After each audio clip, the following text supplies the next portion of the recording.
Hey, Coach. Bruce Arians has talked about you guys missing some tackles over the last few weeks, and not being as stout in the run defense that you have been. This time of year, I mean, you can't go out. You're not going to go out there and tackle anybody. So how do you improve on that aspect of the game? Just got to constantly work on the fundamentals, obviously hitting the bags and getting in right position. And really it's coming a lot of breaking down and tackling instead of running by the guys and, gathering our feet and keeping our feet underneath us and bringing shoulders. It's just all fundamental work. Thanks. We'll go to Jenna Lane. Hey, Coach, I know you faced Jalen Hurts in week 6. It seems like he's really grown as a quarterback, particularly, with that ankle injury. I think we saw a little bit more pocket presence from him. Can you just speak to kind of the growth that you've seen from him since the last time you guys squared off?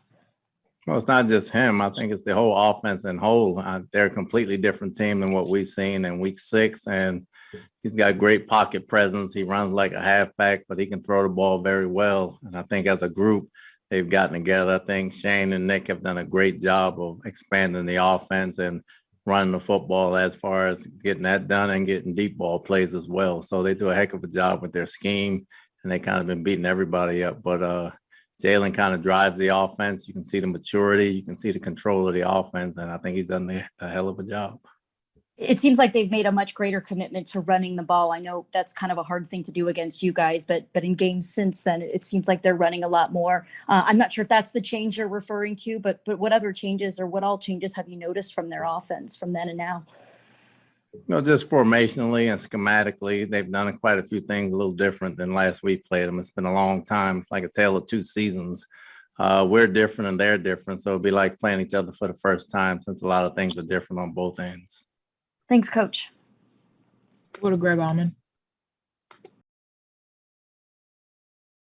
Hey, Todd, I know you'll roll with the guys you have and be confident in them, but just want to ask you how encouraged you've been this week by whatever progress you've seen from Shaq and JPP and Lavonte, who you haven't had for the last 3 weeks.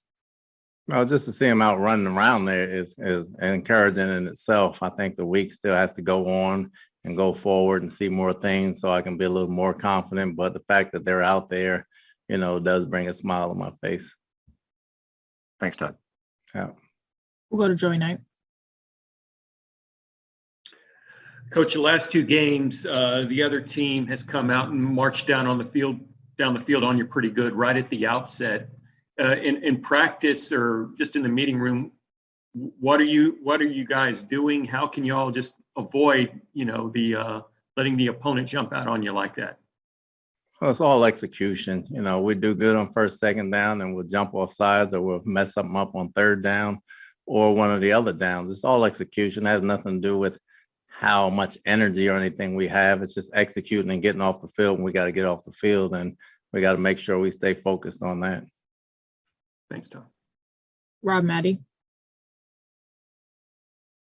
Hey, Todd, the Eagles obviously have the #1 run offense in the league, but they have different style runners. Miles Sanders can go east and west, and Jordan Howard is more of a power guy up the middle. How difficult does it make it, or how much does it help you when you know the style of the runner and if they're on the field at that time?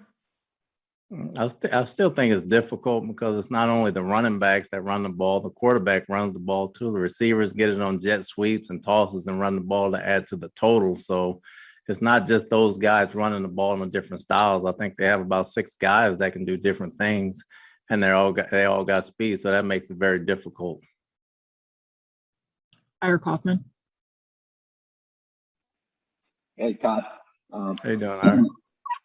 Todd, the Eagles, they had a Pro Bowl tight end in Zach Ertz, and they traded him to Arizona, Todd, and here comes Dallas Goedert. He didn't play in the first game against Tampa.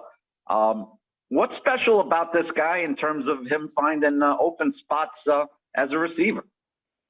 Well, before they traded Zach, the films prior to us when he did play with Zach, they both were doing some of the same things. And he was a very good receiver in college, and he's a very good receiver in this league as well. So I guess they could afford to trade Zach and still have this guy to do a bunch of different things.